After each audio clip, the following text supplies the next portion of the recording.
Hey, what's going on, guys? Listen, new breaking news in the Tony Buzzbee versus Jay-Z the saga. It looks like Jay-Z has his first big one. A lot of people were wondering, is Jay-Z innocent?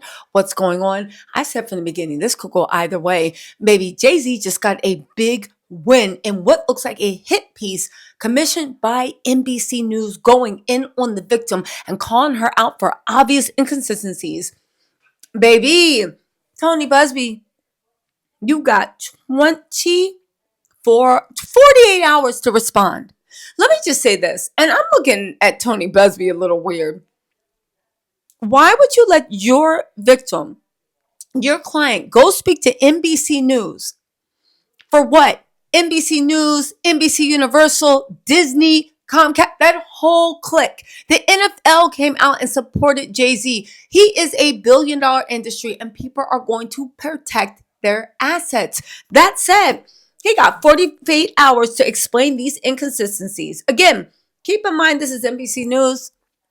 And yes, we have a lot of respect for mainstream media, but you got 48 hours to respond. But listen to this, because everybody that thinks Jay-Z is innocent, baby, this is your golden holy grail to run with it. The woman told NBC News she came forward because you should always advocate for yourself. When asked about inconsistencies in her account, she said, I made some mistakes. This is by Chloe Malice, Janelle Griffith, and Maiti Murabieta. They went to Houston to interview her. They said an Alabama woman who accused Jay-Z and Diddy of raping her when she was 13 years old sat down with NBC News to recount what she called a catastrophic event: a limo ride to a White House, a drink that made her feel woozy, and sexual assault by rap stars that would ruin her life. But the woman and her lawyers also acknowledged that there are some inconsistencies in her account in response to questions by NBC News. Now, let me just say this, right? And it has to be said, we don't know if this young woman is lying or not. And also, if you know anything about people recounting what happened to them, it always gets groggy. That said, Busby, you got 48 hours because this is not looking good. Okay, sorry, where was I? You know, my DoorDash came. Okay, you guys, this interview, I am still wondering what happened and why Buzzbee let this happen. Okay, these inconsistencies aren't little inconsistencies either. However, they can be easily explained away, but my whole point is, why would Buzzbee bring their client? Disney ain't letting go of that money, Beyonce. She got so much power. NFL, again, NBC, Universal, Disney, all that stuff. It was a dumb move, but let's get into this, right? All right. So they're saying that a limo ride to a White House, a drink that made her feel woozy, and sexual assault by a rap star that would ruin her life. But the woman and her lawyers also acknowledged that there are some inconsistencies in her account in response to questions from NBC News. She said, I made some mistakes and recollections that night. Actually, let's read it in her voice. I made some mistakes and recollection that night. The inconsistencies in her account, NBC reports, alleged to have happened 24 years ago, do not necessarily mean the allegations are false. Thank you, NBC News. Among the inconsistencies, she said her father picked her up from the alleged sexual assault, but he says he doesn't recall that. Yo, remember how everybody was saying, how could she sneak out at such a young age? Do you think this is how?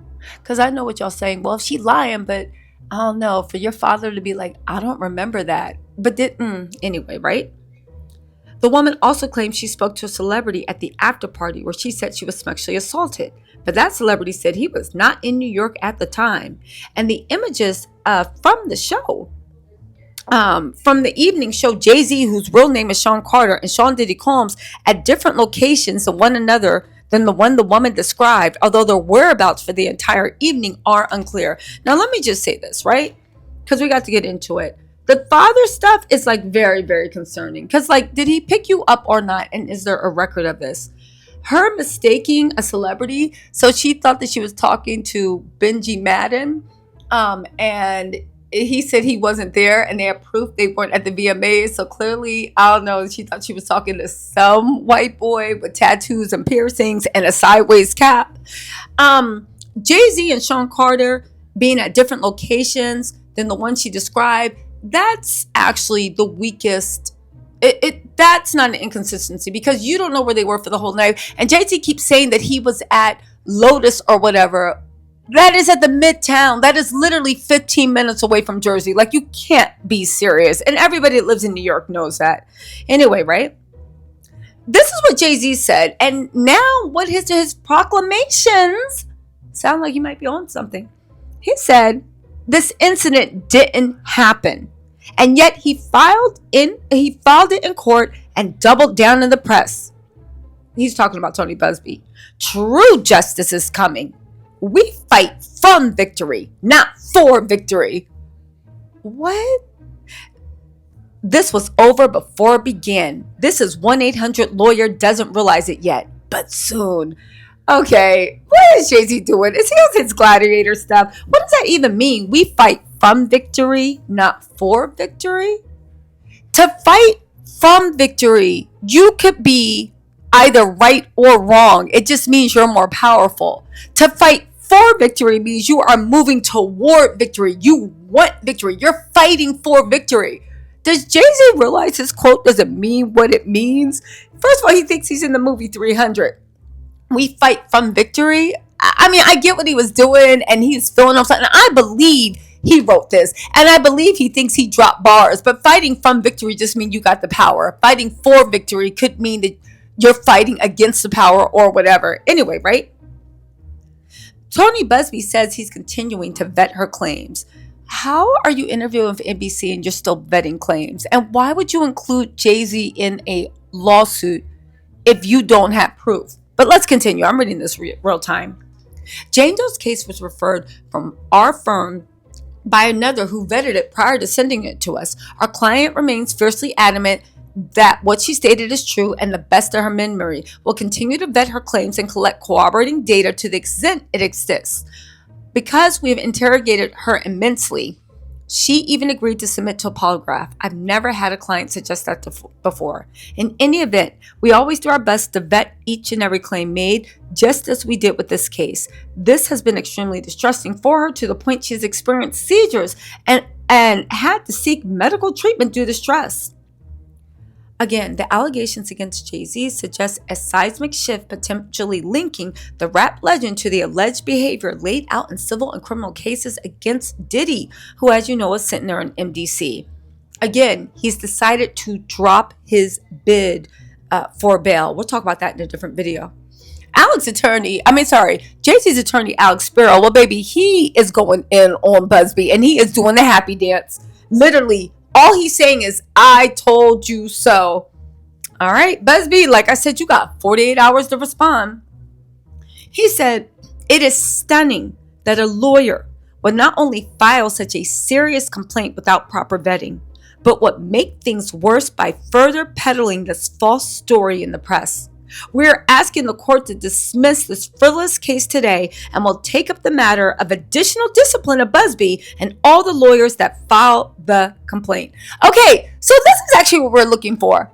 Are you going to go to the bar? Are you going to sue for defamation? They're definitely going to go to the bar if they can get this dismissed. I have my doubts that they'll be able to get this dismissed. I really honestly do. But you're going to take it up with the bar if it is dismissed. And Jay-Z says this incident didn't happen. And that's what everybody was waiting for. I think that's an unequivocal denial. What do y'all think? Him saying this incident didn't happen. Now, there might be other instances, but that one didn't happen. Do you think this is enough? Because to me, it's reading at like an unequivocal denial. Okay. On top of that,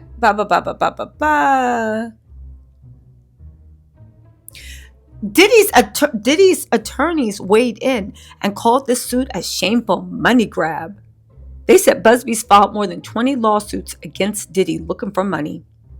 Okay, so let's get into this, right? So why'd she come forward? She says, and I don't understand why he let her sit for NBC News. You should always fight for what happened to you. You should always advocate for yourself and be a voice for yourself. You should never let what somebody else did ruin or run your life. I just hope I can give others the strength to come forward like I came forward. So So the woman's 38 right now. She has 2 children. VMA was on her bucket list. Let's get into these inconsistencies. Inside, she told NBC News, I'm talking to like Fred Durst, Benji Madden about his tattoo because about his tattoos, that's the Last Supper, because I have a religious background. So it's just something to talk about. So anyway, she said accepting the drink, this ran the third. She was upset. Her daddy picked her up. Y'all know the story, okay? She said, I was upset, and the person at the gas station could tell I was obviously upset, and she let me use the phone. I called my dad because he was the only person I trusted at the time. I told him I messed up and I needed a ride home. We rode home in silence. He didn't ask me what happened. He didn't ask me what I did or where I was. She never told anyone about the alleged assault and wrote it down in a diary. She said, even if somebody found out, who was going to believe me? I mean, it was the word of 2 celebrities against mine. The years after were hard. She got severely depressed, withdrew completely. Her grades started slipping. She experienced homelessness and at one point suffered a head injury. She and her father also said she was raped later in life. She now has 2 children, a son and a daughter. She got her high school diploma and got her Christian counseling certificate so I can help people who have gone through what I've gone through. She also says she has applied behavior analysis certification so she can help people with autism, which she says she has. She said there are so little resources to moms that don't have the proper amount of income. Okay, so let's talk about the inconsistencies. Her father told NBC News that he does not recall picking her up from the alleged attack, casting doubt on the key detail in her lawsuit. Yo, listen, the same way I was like with Jay-Z, yeah, it sounds like you did it. It's the same way I have to look at this and be like, yo, okay, Buzzbee, you got 48 hours to respond because this isn't looking good.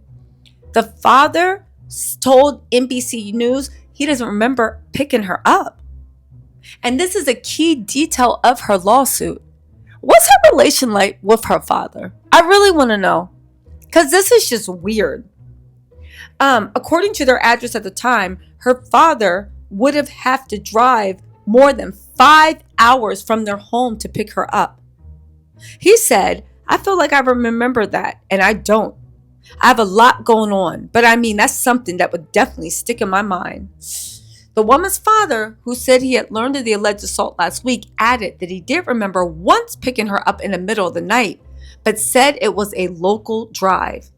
Asked about her father's account to a follow-up interview on Friday, she said she stood by her claim that he picked her up and that it's possible he misremembered.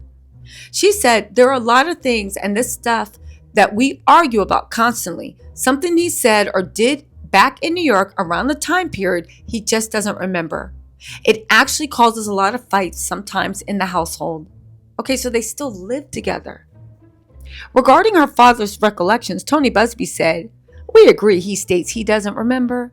His daughter explains that he was in no state to remember during the point in time due to personal issues he was having then. We're talking about a time frame of more than 20 years ago. They're trying to say that her dad had a problem with something. Now get this. She also said she spoke with a musician, Benji Madden, at the party. But a representative for Benji Madden confirmed that neither Benji nor his brother Joel attended the 2000 VMAs and that they were on tour in the Midwest at the time. She said, honestly, what is clear is what happened to me and the route I took to what happened to me. Not all the faces there are as clear, so I have made some mistakes. I may have made a mistake in identifying. Now, let me just say this. For her to say she was talking to Benji Madden, she did say something was put in her drink, and I'm just playing devil's advocate. She said something was put in her drinks. Maybe, again, she was talking to some random white boy with tattoos and piercings, and she thought that was Benji Madden. However, the one thing that was very, very disturbing is if you made a mistake about that, then can we be sure that it was Diddy and Jay-Z that did that to you in the room? Do you know what I'm saying? Again, I get it. Somebody entering you and you making a mistake are 2 different things, but I get it, right? You will remember one more than the other. Let's see. They said Diddy and Jay-Z were celebrities who attended the VMA's after party at the Lotus nightclub in New York City. It's not clear what time those images were taken or if Diddy and Jay-Z attended any other after parties. Okay. The building that housed Lotus is now closed and does not match the description of the house that the woman described in the lawsuit. She said, I didn't know exactly where we were going or even how long it took. That's fair enough. When asked Tuesday where she thought she was taken that night, she added she had guessed about the length of the time of the trip taken in the lawsuit. Buzzbee said, we've attempted to confirm the correct location. We've never suggested the location was the Lotus Club. Our client has been very specific and detailed about the description of the venue she said she was taken to, and she has never stated it was the Lotus Club. We won't speculate on whether there was an after party because, again, she doesn't know that. Also among the allegations that could not be corroborated is how she made it to New York City that night. One of her attorneys provided NBC News with the name and birth of her friend who drove her, who would have been 20 at the time. That person appears to have since died. Yeah. NBC News said they attempted to reach her relatives, but it was unsuccessful. Yo, Tony Buzzbee got 13. Woo, he got 48 hours to respond because this is not looking good, especially about her father. I want to know more about her and her father's relationship because that's really, really weird. Yeah, let's talk about this. I'm going to try to go live. If not later, we're going to do a Saturday live. I know I've been promising a live, but we're going to do this. Y'all, let me know what you think in the comments. Listen, we got the denial, and they said that when the case is dismissed, they're going to take up motions for sanctions. I highly doubt this case will be dismissed, but that whole thing about her dad picking her up, yeah, something ain't sitting right.